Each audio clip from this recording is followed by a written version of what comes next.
This is Ethereum's price chart, and my idea about Ethereum is actually pretty simple. Now, just in case you're wondering what these are, it's me trying to prove the bottoms of the correction right here. So if we go to like the 2-hourly time frame, you will see that, yes, I perfectly mapped them out. So here we have 2.618 bottom, here 2.618 bottom, and here 2.618 bottom.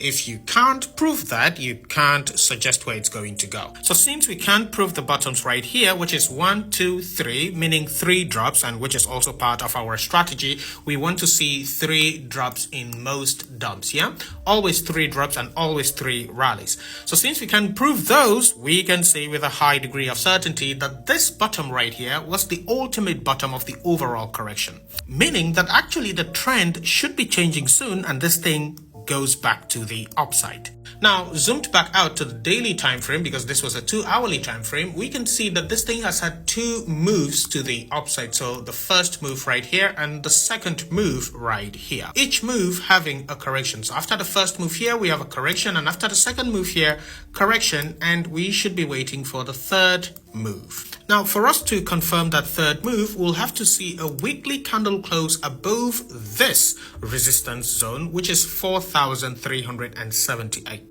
After that weekly candle close at this resistance, that's the 0.786, we will therefore be expecting Ethereum to go for the overall third move target. Now, for the overall third move, Ethereum would be going to somewhere around 7K. Of course, there will be stops on the way, and I see 5.2, that's 5,200 to be a resistance zone. So as we get to any of those stops, I will be making updates, but the overall macro target here is somewhere around 7K, and that is actually my minimum. Other macro targets go as high as 9K to about 11K, but for now, we should be focused more on the conservative target, which is somewhere around 7. So that's it for Ethereum USDT. Now, Ethereum BTC does have similar projections. So for ETH BTC, we see the same type of formation, yeah? We have the first move right here. So the first move here, that's wave 1. And this, all of this is just wave 2. We are currently in the correction of that wave 2. So after the wave 1 here, we had a correction.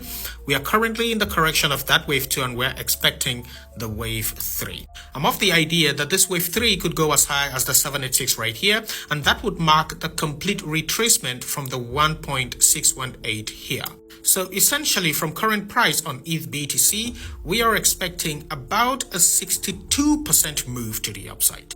And 62% move here is not exactly 62% move on Ethereum USDT, by the way. It will move a lot more higher than that. So that's pretty much it for Ethereum. We are still expecting a move to the upside, but as more data unfolds, we will be sure to make updates.